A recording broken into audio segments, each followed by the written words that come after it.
시편 2편 1절에서 12절 말씀입니다. 1절 어째서 나라들이 술렁거리며 민족들이 헛된 일을 꾀하는가. 이 편의 장르는 메시아 시입니다.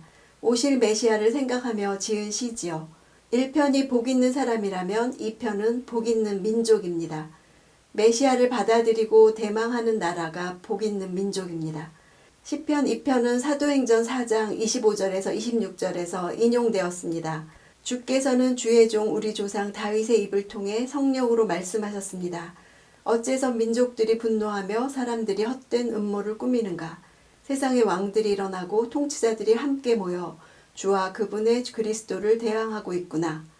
다윗의 입을 통해 라고 예수께서 말씀하신 것은 시편을 뜻합니다. 꼭 다윗이 썼다는 것이 아니라 다윗을 위해 또 다윗에게 바치는 시들이 많았기 때문에 시편을 보통 다윗이라고 그렇게 부르는 데서 근거한 것입니다. 헛된 일을 꾀한다 할 때 꾀하다라는 단어는 1편에도 나온 하가입니다. 그르렁거리다, 입으로 중얼거리다 이런 뜻이었죠. 하나님 나라의 건설을 방해하는 악한 세력들이 입으로 그르렁거리면서 읊조리면서 무엇인가를 계획하는 것을 잘 보여줍니다. 1편에 묵상하는 자, 하가하는 자들과 대조시키고 있죠. 어찌하여 라는 것은 이해가 안 된다는 것입니다. 하나님께 도전할 만한 타당한 이유가 조금도 없는데 이런 것입니다. 그들이 쓸데없이 그르렁거린다. 이런 뜻이지요. 2절 세상의 왕들이 자기를 내세우고 통치자들이 모여 여호와와 그 기름 부음 받은 이를 거스르며. 세상은 땅을 가리킵니다. 세상의 왕들은 땅에 속한 자들을 뜻합니다. 그들은 1차적으로는 다윗 왕국의 신본주의적 권위에 도전했던 주변 왕국들, 즉 블레셋, 암몬, 모압, 에돔 등과 같은 이방 나라의 통치자들을 말합니다. 더 나아가서 누가가 사도행전에 기록했듯이 성령으로 기름 부음 받은 자, 예수 그리스도를 죽인 헤롯과 빌라도 등 패역한 권력자들을 뜻합니다. 하나님에 대한 적대감은 인간의 타락한 본성 중심에 자리 잡고 있습니다. 3절 저들의 사슬을 끊자, 저들의 족쇄를 던져버리자 하는구나. 1편의 의인은 가르침을 그르렁거리면서 즐거워하는 데 비해 2편의 악인들은 가르침의 구속에서 벗어나려고 그르렁거립니다. 여기서 사슬과 족쇄는 예수 그리스도를 통한 하나님의 통치권을 나타냅니다.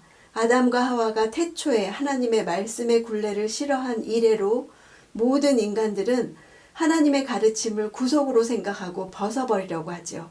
자기 스스로를 자기 인생의 주인으로 삼아서 살아가고자 합니다. 4절 하늘에 앉으신 분이 웃으시며 주께서 그들을 비웃으시리라.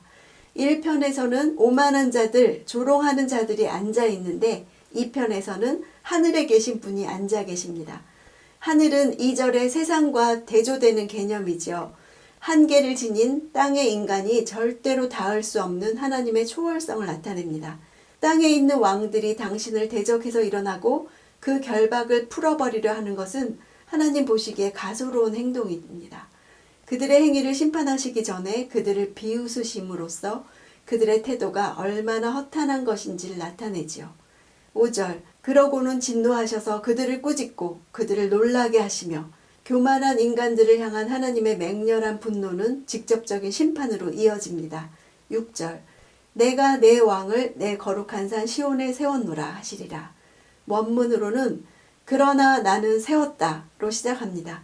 당신과 당신이 세우신 왕에 대해 대적하는 자들을 향해서 하나님께서 그들에게 선포하신 말씀이죠. 기름 부음 받은 이를 대적하는 자들에게 폭탄과 같은 선언입니다.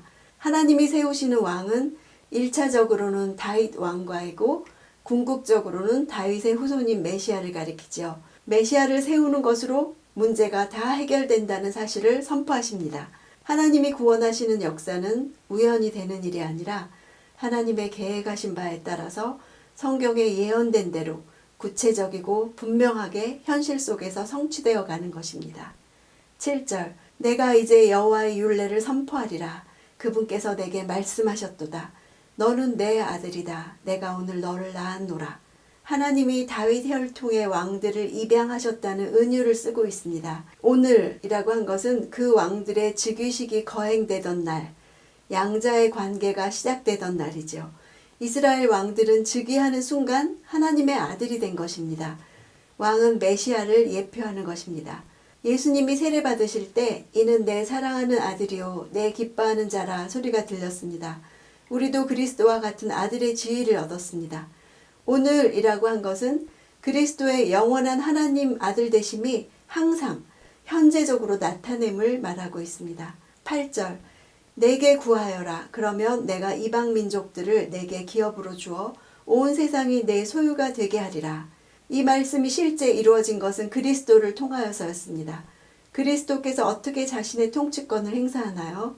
그분은 자기 힘으로 무슨 일을 성취하는 것이 아니라 하나님께 구함으로 행사하십니다. 그리스도의 왕권은 전 우주적이죠.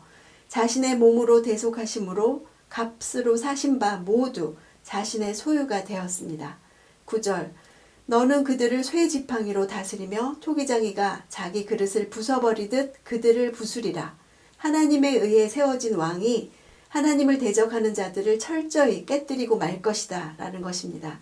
쇠지팡이와 질그릇은 절대 권력과 무력한 것을 대조하고 있죠. 하나님을 대적하는 자들은 겉으로 보기에는 강한 것 같지만 실상 그들은 질그릇처럼 깨지기 쉬운 연약한 자들에 지나지 않는다는 것입니다. 지금의 통치자들을 두려워할 필요가 없습니다. 그들은 가만두어도 깨질 그릇들인데 쇠 몽둥이로 치는 것 같이 하시겠다는 말씀이죠.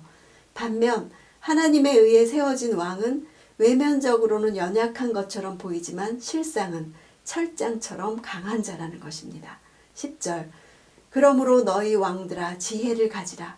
너희 세상 통치자들아 경고를 들으라. 지금까지 왕들은 결박을 끊자 했던 자들이죠. 그들에게 이제 하늘에 계신 분의 뜻을 들었으니 교훈을 받고 지혜를 가져라. 그를 떠나서는 피난처가 없다. 이렇게 말씀하시는 것입니다.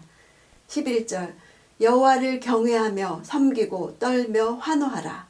모순되는 말 같죠. 떨며 환호하라는 것은 역설적인 말입니다. 여호와를 반역하는 자들에게는 오직 멸망밖에 기다리지 않으므로 떨며 그러나 그분을 바로 알고 순종하면 기쁨이 온다는 것으로 인해 환호하라는 것입니다. 12절 그분의 아들께 입을 맞추라. 그렇지 않으면 그분이 진노하셔서 가는 길에 내가 멸망하리니 그 진노는 급하시리라. 그러나 여호와를 의지하는 사람은 모두 복이 있도다. 결론입니다. 아들에 대한 충성 없이는 길에서 망한다는 것입니다. 열방과 왕들에게 유일한 희망을 제시하시는 것입니다. 신앙이란 예수님께 피신하는 것이지요. 아들을 떠나서는 피난처가 없습니다. 오직 아들 안에만 있다는 것입니다. 모두 복이 있도다. 아쉬레이로 끝나죠. 1편과 수미 쌍관을 이룹니다. 이것을 봐서 1, 2편이 시편의 서론인 것을 알 수 있습니다. 하나님이 하신 말씀이 중요합니다. 내가 세웠다. 너는 내 아들이다. 이렇게 말씀하시는 하나님의 음성을 듣습니까? 오늘 내 입으로 어떤 말을 읊조립니까? 하나님의 가르침을 구속이라고 여기고 헛된 말을 읊조립니까? 내 마음의 묵상을 다 아시는 하나님 앞에서 하나님의 가르침을 즐거워하며 묵상하는 날이 되기를 원합니다.